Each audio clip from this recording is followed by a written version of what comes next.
নমস্কার বন্ধুরা, ভক্তিমূলক কথা চ্যানেলে জানাই আপনাদের সকলকে স্বাগত। বন্ধুরা, আশা করছি ঈশ্বরের আশীর্বাদে আপনারা প্রত্যেকেই ভালো আছেন এবং সুস্থই আছেন। বন্ধুরা, বৈশাখ মাসের এই সর্বশ্রেষ্ঠ অক্ষয় তৃতীয়ার দিন সোনা রূপা কিনতে না পারলেও মাত্র 5 টাকা খরচ করে মা লক্ষ্মীর প্রিয় এই জিনিস ঘরে নিয়ে আসুন। দেখবেন মা লক্ষ্মী দেবী সর্বদাই আপনার গৃহে অচলা হয়ে বিরাজ করবেন।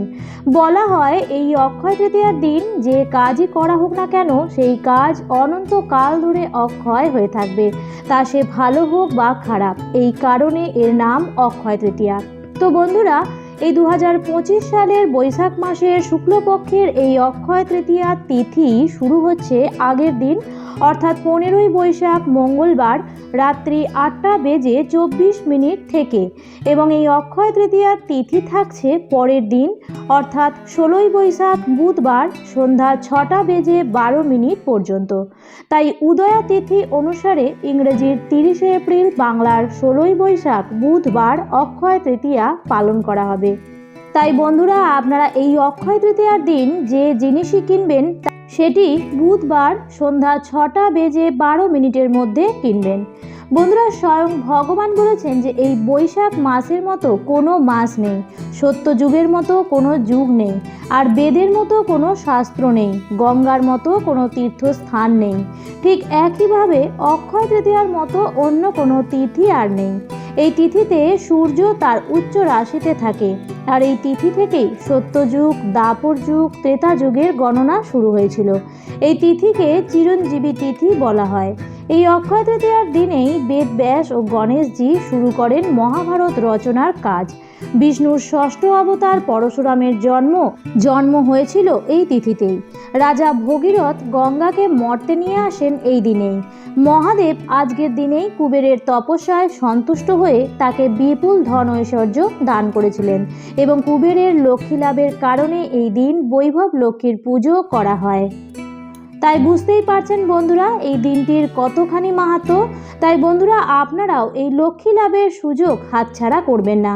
তাই মা লক্ষ্মীকে ঘরে স্থায়ী করতে এবং মা লক্ষ্মীর আশীর্বাদ পেতে এবং ভগবান বিষ্ণুর আশীর্বাদ পেতে মাত্র 5 টাকা খরচ করে মা লক্ষ্মীর প্রিয় এই জিনিসগুলি এই দিন কিনে আনতে ভুলবেন না।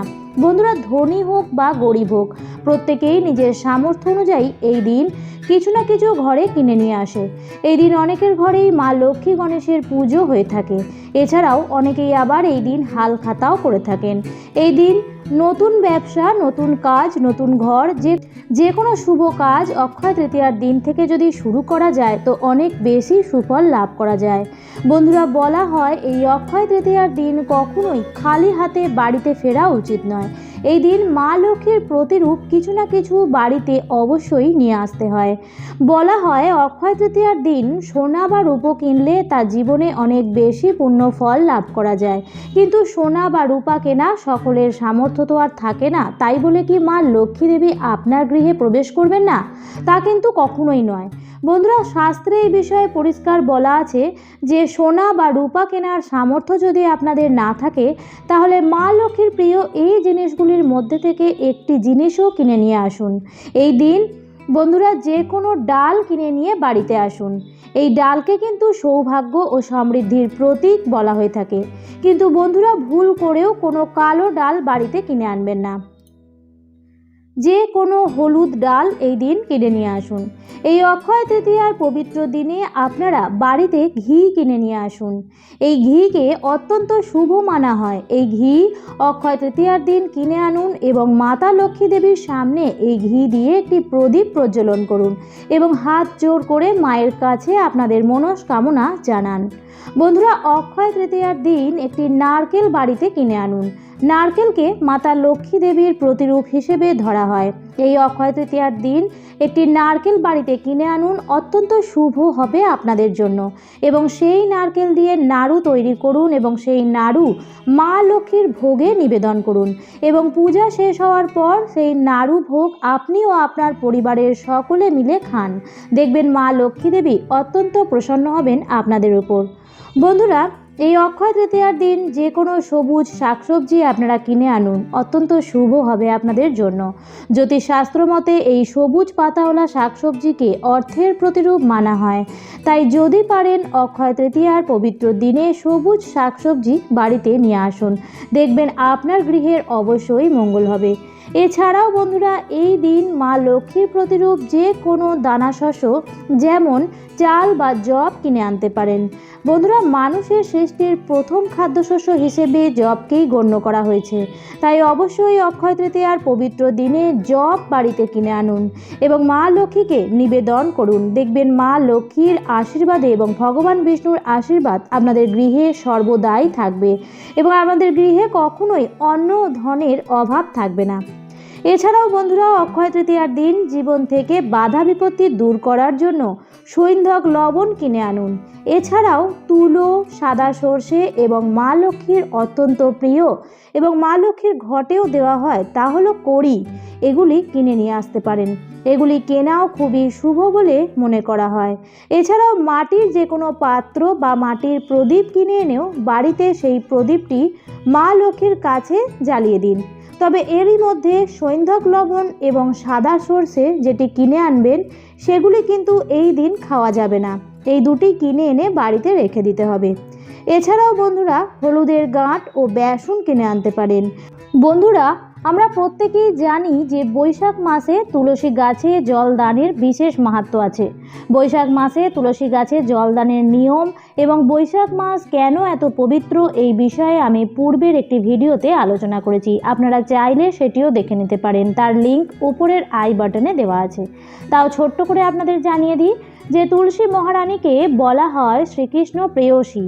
তাই বৈশাখ মাসে তুলসী বৃক্ষে জল দান করার ফলে তার কৃপা প্রাপ্ত হই আমরা, আর তার কৃপার ফলে আমরা ভগবান শ্রীকৃষ্ণের সেবা করার সুযোগ পেতে পারি। আর তুলসী বৃক্ষ রোপণ করলে তুলসী দেবীর কৃপায় কৃষ্ণ ভক্তি বৃদ্ধি পায়। তাই বন্ধুরা, এই অক্ষয় তৃতীয়ার দিন অথবা বৈশাখ মাসের যে কোনো দিন আপনারা তুলসী গাছ নিয়ে এসে তা বাড়িতে রোপণ করুন। এবং সবশেষে বলবো, এই অক্ষয় তৃতীয়ার দিন আপনি অবশ্যই যে কাজটি করবেন তা হলো আপনি আপনার বাড়ির সদর দরজা থেকে প্রত্যেকটি ঘর পরিষ্কার পরিচ্ছন্ন করে নেবেন এবং প্রত্যেকটি ঘরের চৌকাঠ এবং সদর দরজা থেকে ঠাকুরের সিংহাসন পর্যন্ত মা লক্ষ্মীর চরণের আলপনাও এঁকে দিতে পারেন। এই উপায়টি করলে আপনাদের জীবনে কোনো রকম অর্থ কষ্ট আর থাকবে না। আর বন্ধুরা, আপনাদের যে যে জিনিসগুলি কিনে আনার কথা বললাম তার মধ্যে থেকে একটি জিনিস হলেও এই অক্ষয় তৃতীয়ার দিন কিনে আনার চেষ্টা করুন এবং নতুন বছর জীবনে সুখ, সমৃদ্ধি, শান্তিতে জীবনকে ভরিয়ে তুলুন। এগুলি ছাড়াও বন্ধুরা, অক্ষয় তৃতীয়ার দিন সব থেকে শুভ কাজ হিসেবে গণ্য করা হয় স্নান এবং দানকে।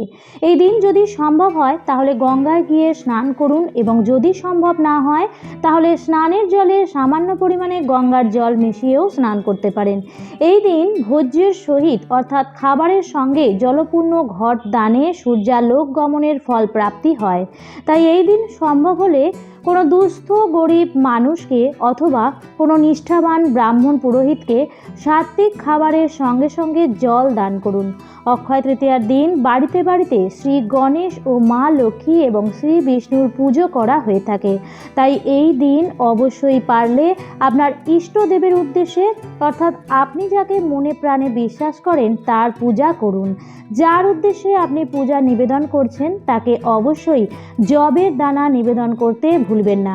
আর বন্ধুরা, সিঁথির সিঁদুর অক্ষয় রাখতে বিবাহিত মহিলারা এই দিন 5 জন বিবাহিত মহিলাকে আলতা ও সিঁদুর দান করতে পারেন।